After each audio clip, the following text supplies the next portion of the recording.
The next question that will naturally arise is that of knowing what to think about our work and the objects we have in view. Every mental state becomes the mother of ideas, every idea can produce a tendency of mind. And every tendency tends to draw mental actions in its own direction. A false conception will produce false ideas will originate false tendencies, and false tendencies will lead the mind into mistakes. To promote any purpose, however, mistakes must be avoided as far as possible. Everything must be done correctly, and whatever is done should be done better and better every time. The way we think therefore of what we are to do or the objects we have in view will directly determine the results that are to be attained. When you think about your work as being difficult, you form a wrong mental conception, for the fact is that no work is more difficult than we make it, and we can relate ourselves to our work in such a way that we shall always be equal to the occasion. When you think about your work as difficult, you will usually approach it in the attitude of doubt and fear, and no mind can do its best while in such states. Nor can you relate yourself to your work under such conditions, because the false mental tendencies that follow such false conceptions will mislead many or all of your faculties. To think of your work as being completely under your personal control is correct, because the possibilities within us are unlimited and we can make ourselves equal to any occasion. From this, we are not to infer, however, that we can do now whatever our personal opinions may conclude that we can do now, for such opinions are not always based upon the whole truth in the matter. But the idea is that you can succeed in that work which your best judgment has decided upon, and that you can increase your success in that line more and more for an indefinite period. To think of your work as trivial, mean, or burdensome is wrong, because such an attitude of mind will tend to make you inferior, and there is no success for you while you are on the downgrade towards inferiority. To think of your work as ordinary or trivial is to think ordinary thoughts, and as such thoughts will decrease the power of your mind, they will naturally interfere with your work and therefore be directly against you in their actions. To think of your work as drudgery, or as something disagreeable that is to be gone through with, is in like manner a mistake, the reason being that such thinking prevents the mind from being its best and giving expression to its best.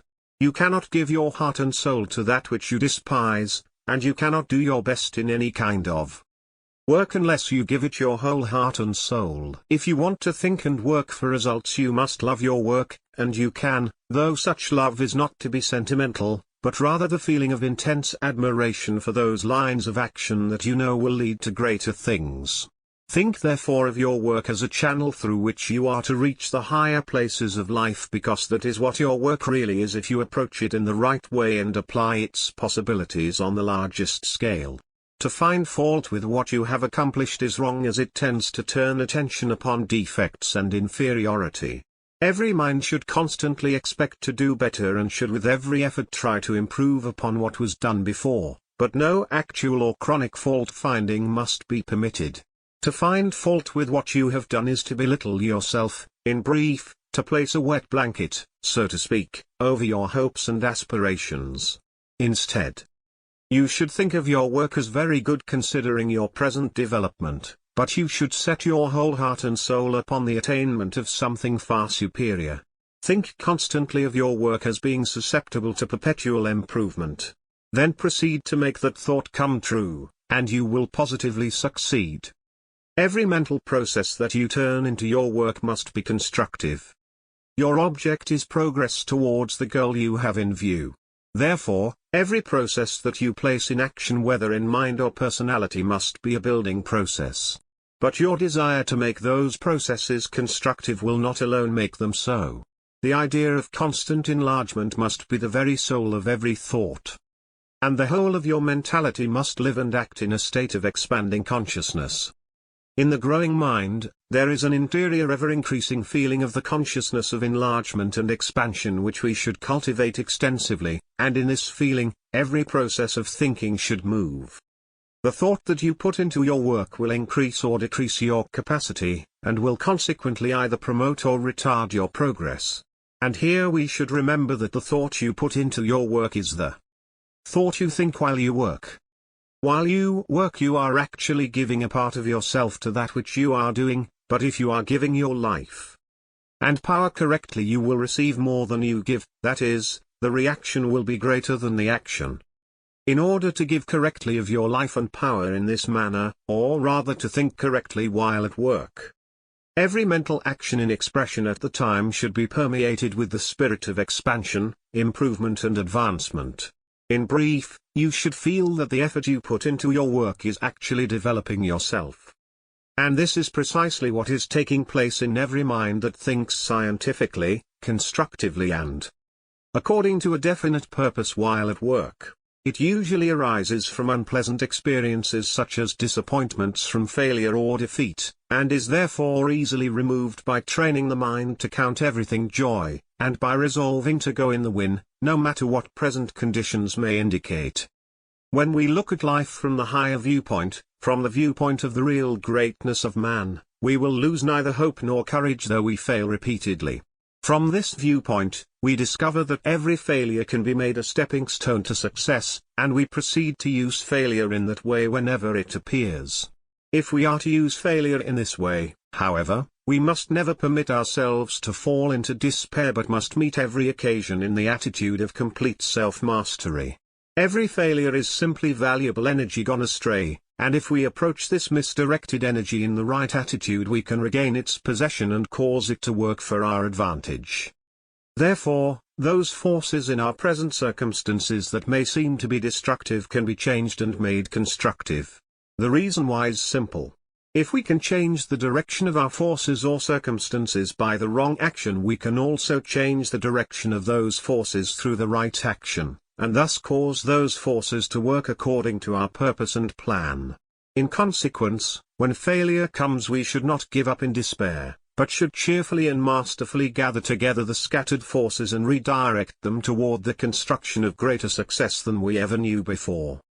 The man who knows that his possibilities are unlimited will never give up to defeat, and therefore will never become despondent. He knows that he will win sooner or later if he continues as he has begun. And he also knows that every great difficulty that he overcomes invariably means added power to the victor. Such a mind can never be disappointed even though he should lose and fail in many places. He knows that he has a destiny in his own hands and must inevitably attain whatever he has in view. When we understand metaphysical laws we know that we cannot afford to become disappointed at any time, no matter how wrong things may seem to go. For the fact is that if we continue to be cheerful, hopeful, and full of faith we are in that attitude through which we can apply our powers and talents successfully in causing all things to go right. In consequence, the despondency that comes from failure or defeat can easily be overcome or prevented by looking at life from a higher point of view.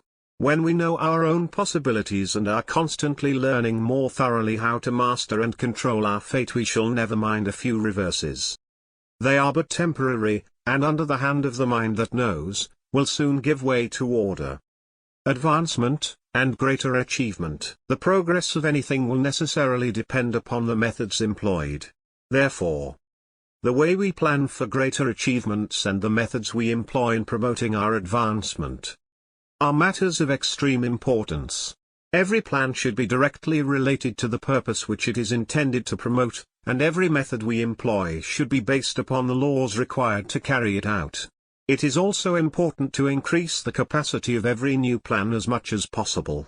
In formulating the best plans and methods, however, the laws of life should be thoroughly understood, especially those laws that act in the metaphysical field, because all physical activity to be effective must be preceded by effective mental actions. But, in addition to having the right methods, the right plans, and the knowledge of constructive action, physical and mental, we must also have a powerful faith if we wish to work and think for results. When we plan for greater things and have faith in greater things, we shall certainly see those greater things realized.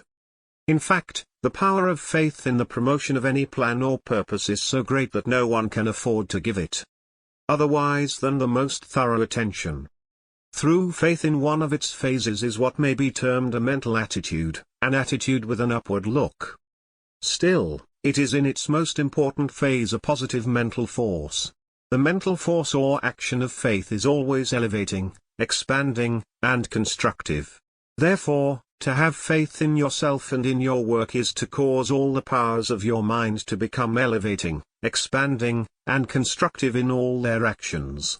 Faith always tends to build, and it builds the loftier, the perfect, and the more worthy. Doubt, however, retards and retreats. It is a depressing mental state that we cannot afford to entertain for a moment. But such a state can be removed at once by cultivating faith, and as we proceed to get faith we should, by all means, get an abundance of faith, or in all efforts that aim for great results we cannot have too much faith. It has been said that faith and science can never harmonize because according to some they are antagonistic. And according to others, they act in domains that are wholly dissimilar.